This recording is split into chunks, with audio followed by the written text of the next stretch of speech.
Morning, আসসালামু আলাইকুম। দেখেন বন্ধুরা, এই যে একটা বিড়াল অসুস্থ হয়ে পড়ে আছে রাস্তার পাশে, তার তিনটা ছানা কান্না করতেছে। একটা ডাক্তার খুব দ্রুত দৌড়ে আসলো, এসে দেখলো হায়ারি বিড়ালটা পড়ে আছে।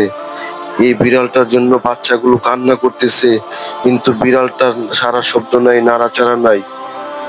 এখন কি করা যায়? তখন ডাক্তার এই বিড়ালটার চিকিৎসা করার জন্য সুন্দর একটা ব্যবস্থা নিল। তো আমরা এই বিড়াল সম্পর্কে একটা ওয়াজ শুনবো। আপনারা খুব মনোযোগ সহকারে বিড়ালের ওয়াজ শুনবেন এবং ডাক্তার কিভাবে এই বিড়ালটাকে সুস্থ করে তোলে তা আপনারা দেখবেন। চলুন, লেটস মুভ। বিড়ালের অবশিষ্ট পানি মানে যে পানিতে বিড়াল মুখ লাগিয়ে দেয়, সে পানিতে আমাদের কি কি সেবা মিলতে পারে? যদি কোনো বিড়াল রাস্তা কেটে ফেলে তাহলে কি হবে? আর ঘরে বিড়াল পালন করলে কিভাবে আপনার ঘরের সমস্ত মানুষ অতি শীঘ্রই সাফল্যের সিঁড়িতে চড়তে থাকবে? এই সমস্ত প্রশ্নের উত্তর একেবারে খুবই বিস্তারিতভাবে এবং সুন্দরভাবে আজকের এই সুন্দর ভিডিওতে আপনাদের সামনে উপস্থাপন করার চেষ্টা করব। সেই জন্য আপনাদের কাছে অনুরোধ, ভিডিওটিকে শেষ পর্যন্ত অবশ্যই দেখবেন। আর আপনি যদি আমাদের চ্যানেলে নতুন হয়ে থাকেন তাহলে আমাদের চ্যানেলটিকে অবশ্যই সাবস্ক্রাইব করবেন। আর আপনার ঘরে কি কোনো বিড়াল আছে? আর যদি থেকে থাকে তাহলে তার নাম কি রেখেছেন কমেন্ট করে আমাদেরকে অবশ্যই জানাতে পারেন। তো চলুন এবার ভিডিওটিকে শুরু করি। আপনাদেরকে জানিয়ে রাখি যে পানিতে বিড়াল মুখ লাগিয়ে দেবে অথবা যে পানিকে চেটে ফেলবে, তো সেই পানি দ্বারা উঁচু করা সুন্নত দ্বারা প্রমাণিত। সেই জন্য আমাদের জন্য এবং আপনাদের জন্য সেই পানিতে অনেক বেশি শিফা রয়েছে।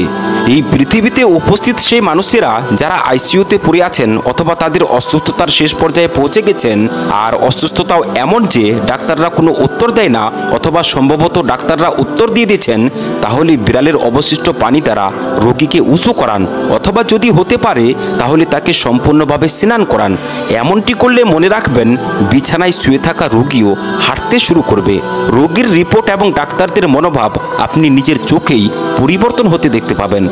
অনেকই মানুষ এমনটি মনে করে থাকেন যে ঘরের বাইরে বসে থাকা একটি বিড়াল যখন পেরেশানি অথবা ব্যথার শব্দ বের করে কান্না করে থাকে, তখন সেই সময় তাকে মুসিবত এবং পেরেশানি নিয়ে আসার জন্য কারণ মনে করা হয়ে থাকে। কিন্তু মনে রাখবেন, এমনটি কিন্তু একেবারে নয়। বরং আজকের আধুনিক গবেষণা তো এটি বলছে যে বিড়াল যখন মেয় মেয় করে শব্দ বের করে, তখন তারা নিজেদের সাথে কথা বলে না, আসলে তারা তাদের সাহায্যের জন্য কোনো মানুষের সাথে কথা বলতে চাইছেন। বিড়াল দুর্ভাগ্যের লক্ষণ অথবা একটি দুর্ভাগ্যজনক প্রাণী তো এমনটি কোথাও থেকে প্রমাণিত হয়নি। সেই জন্য কালো বিড়ালের রাস্তা কেটে ফেলা তো এমনটি কেবল শয়তানের ওয়াসওয়াসা হতে পারে, যার কোনো আসল প্রমাণ নেই। কেননা বিড়ালের দোয়াতে তো অনেক বেশি শিফা রয়েছে। সেই জন্যই তো যখন তার ক্ষত হয় রাস্তা বা অন্য কোনো প্রাণী দ্বারা, তো তখনই সে তার ঠোঁট দিয়ে তার ক্ষত চেটে খায় এবং অতি শীঘ্রই তার ক্ষত সেরে যায়। সে সময় বিড়ালের ঠোঁট পেস্টের মতো এবং মলমের মতো কাজ করে থাকে। এছাড়াও কোনো কেউ যদি বিড়ালের কাছে বসে তার শরীরের উপর আলতো করে হাত ফেরায়, তাহলে সে মানসিক ও আধ্যাত্মিক শান্তি পেয়ে থাকে। আর যাকে বিড়াল ভালোবাসে, তো বিড়াল নিজেই তার শরীরের কাছে যায় এবং তার শরীরকে স্পষ্ট করার চেষ্টা করে। আর সে সময় বিড়াল তার শরীরে এক রকমের এনার্জি প্রবেশ করায়, যার ফলে মানুষের শরীরে উপস্থিত যে নেতিবাচকতা মানে নেগেটিভিটি থাকে, সেটি কম হতে থাকে। আর আমার এই সমস্ত কথাগুলোকে বিড়াল পালন করে থাকা ব্যক্তিরা একেবারে খুবই সহজেই বুঝে যাবেন। সরবরে দো জাহান হযরত মুহাম্মদ সাল্লাল্লাহু আলাইহি ওয়াসাল্লামের যুগে একজন মহিলা কোনো কারণ ছাড়াই একটি বেকসুর বিড়ালকে এক জায়গায় বেঁধে রেখেছিল। এরপর সেই মহিলাটি তাকে খাবার বা পানীয় কিছুই দেয়নি। তো সেই বিড়ালটি সেই জায়গায় ক্ষুধার্ত ও তৃষ্ণার্ত অবস্থায় মারা যায়। মানে সেই মহিলাটি ওই বিড়ালটিকে মর্মান্তিকভাবে মেরেছিল। এর ফলে সেই মহিলাটিকে জাহান্নামে পাঠানো হয়েছিল।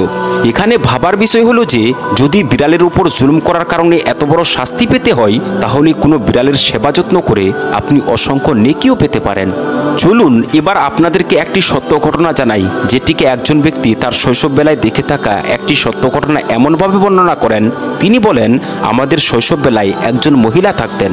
তিনি আসর থেকে মাগরিবের মধ্যবর্তী সময়ে অনেক বিড়ালকে সাথে নিয়ে বসে যেতেন, তাদেরকে খাবার দিতেন, পানি দিতেন নিতেন আর তাদেরকে পাত্রতে প্রচুর পরিমাণে দুধ বিতরণ করতেন।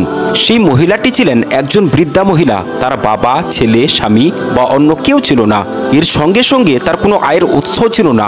সেই মহিলাটি একাই সেই জায়গায় পড়ে থাকতেন।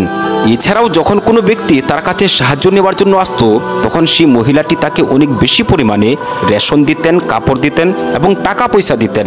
তিনি জিনিসপত্রকে এমনভাবে বিতরণ করতেন মনে করুন সেই মহিলাটি যেন একজন ধনী মহিলা। একবার ভাবুন যে সেই মহিলাটির কাছে পয়সা কোথা থেকে আসছিল। বর্ণনাকারী ব্যক্তিটি বলেন, আমাদের শৈশববেলায় এই ঘটনাটি এমনভাবে বিখ্যাত ছিল যে যদি কোনো কেউ বিড়ালকে খাবার খাওয়ায় তাহলে এর জন্য তার কাছে কোথাও না কোথা থেকে নিজে কুদরতি পয়সা এবং গায়েবী সাহায্য অবশ্যই মিলে থাকবে। সেই জন্য আপনিও যদি গায়েবী সাহায্যের খাজানা পেতে চান তাহলে আল্লাহ তাবারাক ওয়া তাআলার এই মাসুম প্রাণীটির যত্ন নেবেন। যাই হোক, আপনি বিড়ালের সাথে খিদমত করেন অথবা না করেন, কিন্তু মানুষের খিদমতের জন্য আলিমি মেসেজ সবসময় উপস্থিত আছে। আপনি শুধুমাত্র কমেন্ট সেকশনে খোলা হাতে আপনার ভালো মন্তব্য লিখে যাবেন। আপনি কোন দেশ থেকে, কোন শহর থেকে আমাদের ভিডিওগুলিকে দেখছেন সেই সাথে আমাদেরকে এটাও বলে যাবেন। আর এগুলো হচ্ছে ভালো জিনিস, আর এগুলো যদি আপনার হৃদয়ে ছুঁয়ে যায়, যদি আপনার ভালো লেগে থাকে তাহলে অবশ্যই অন্যদের সাথে শেয়ার করবেন। এই পৃথিবীতে প্রত্যেক মানুষই এটি জানছেন এবং জানতে চাইছেন যে বিড়ালের জের, বিড়ালের গর্ভফুল অথবা গর্ভনাল ঘরে রাখলে কিভাবে মানুষের ভাগ্য পরিবর্তন হয়ে যায়। একজন রাস্তায় চলে থাকা ভিখারি ব্যক্তি কিভাবে লাখপতি হয়ে যায়। হঠাৎ করে একটি গরিব পরিবার কিভাবে তার সমস্ত খানদানকে পিছু করে দিয়ে সবচেয়ে উপরে চলে যায়। সেই জন্য এখন মন দিয়ে ভালো করে শুনবেন। যখন বিড়াল বাচ্চা জন্ম দেয় তখন তার সাথে মাংসের একটি টুকরা উপস্থিত থাকে, যেটি একটি পরিষ্কার এবং চকচক টুকরো হয়ে থাকে। এটিকে ধুয়ে কুশ করে একটি কাঠের বাক্সে রেখে ঘরের যে কোনো একটি উঁচু স্থানে রাখলে অনেক বেশি উপকারিতা রয়েছে। মনে রাখবেন, আপনাকে তাৎক্ষণিকভাবে এটিকে তুলে নিতে হবে, কেননা এর মধ্যে অনেক বেশি উদ্যমী হয়ে থাকে।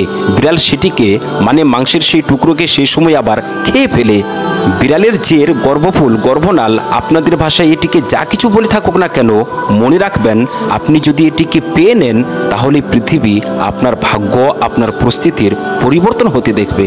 আর আপনি আপনার কঠিন জীবনকে সহজ করার জন্য প্রতিদিন আসর এবং মাগরিবের মধ্যবর্তী সময়ে ইয়া আল্লাহু, ইয়া হাদু, ইয়া সামাদু শব্দটি 3 বার পাঠ করবেন এবং আউয়াল ও আখির 1000 বার দুরূদ শরীফ পাঠ করবেন। আর যতটা সম্ভব কথা না বলতে পারা এই প্রাণীদের খাবার খিলাবেন, যাতে করে আল্লাহ তাবারাক ওয়া তাআলা আপনার প্রতি দয়া করেন। আর যদি আপনার জীবনে অসংখ্য বাধা এসে থাকে তবে গণনা না করে ইয়া আল্লাহু, ইয়া আউয়ালু, ইয়া আখিরু পড়তে থাকুন সমস্ত বাধাকে দূর করার জন্য। সর্বদা একটি জিনিস মনে রাখবেন যে বিড়ালের ব্যবসা করে অর্থ উপার্জন করা একেবারে নাজায়েজ রয়েছে। এছাড়াও নিজের পক্ষ থেকে কিছু বের করে এই বিড়ালদেরকে খাবার খাওয়ানো সওয়াবের মাধ্যম হয়ে যায়। যদি ঘরে কোনো তাজা কিছু এসে থাকে তাহলে আপনি আপনার বিড়ালদেরকে অবশ্যই দেবেন। যদি আপনার পক্ষে সম্ভব না হয়ে থাকে তাহলে তবুও প্রতিদিন কিছু অবশিষ্টাংশ খাবার দেওয়ার চেষ্টা করবেন। আর যদি আপনি চান যে আপনার ঘরে অসংখ্য রিজিকের বরকত নাজিল হোক তাহলে প্রতিদিন দরজার কাছে একটি পাত্রতে দুধ রাখা শুরু করবেন। যদি আপনার ঘরে কোনো পোষা বিড়াল উপস্থিত থেকে থাকে তাহলে বিড়াল তার গোঁফ দ্বারা একটি অ্যান্টিনার মতো দূর থেকে এসে থাকা বিপদকে আগে থেকেই অনুমান করে নেয়।